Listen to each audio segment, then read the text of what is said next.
Hello, my name is Daryl, and welcome to another edition of In Depth.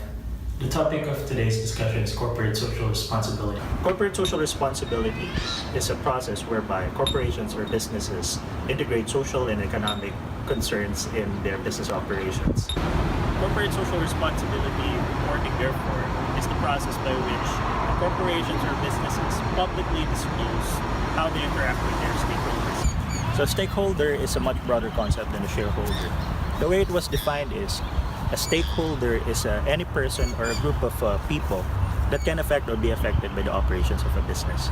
So it can be the owners of a company, its employees, its partners in business, suppliers, the government, the community around the business operations, and of course, the environment. Corporate social responsibility reporting veers away from the traditional external reporting that focuses only on the economic performance of a business enterprise.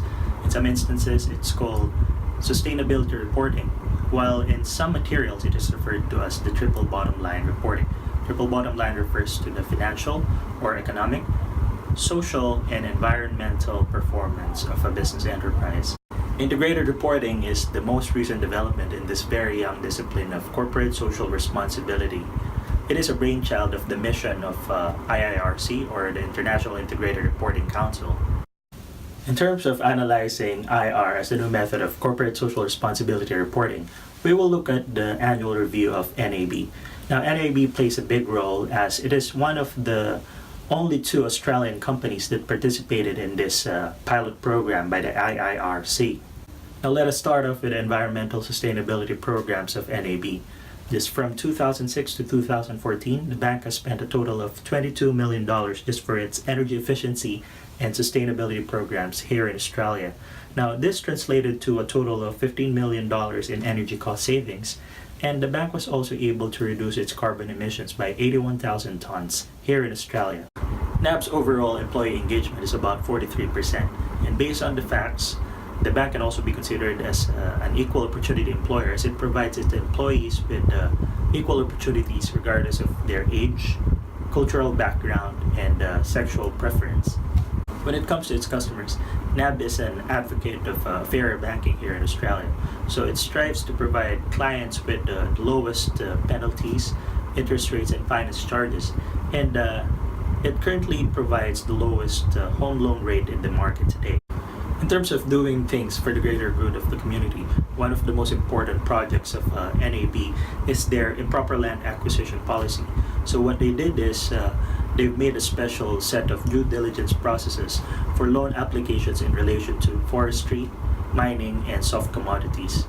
So these are the areas or industries where improper land acquisition or land grabbing is rampant.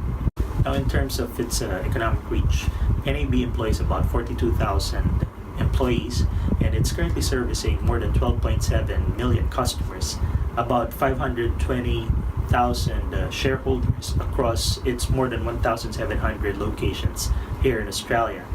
And for the past year, it has garnered 5.3 billion in net profit, although it's a 1.1% increase from last year.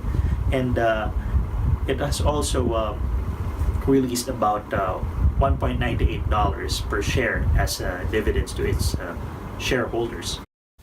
Now, when it comes to nurturing its relationship with its suppliers, NAB commits to share its operational efficiency practices with its partner businesses. One example of this is when NAB streamlined its courier operations. With this, the bank was able to save about 10,000 kilometers of logistics mileage, and this translates to about 3,000 tons of yearly carbon emissions. When it comes to corporate governance, there is a clearly identified oversight structure at NAB. Now, a framework to guide the leaders like the managers and the board of directors is also in place. They also pay utmost importance to the assurance of integrity of their internal and external audit to make sure that stewardship of resources is facilitated properly. To sum it up, all signs point to the right direction, and it looks like NAB is doing a great thing in its stewardship of the company's resources and creating value for its stakeholders.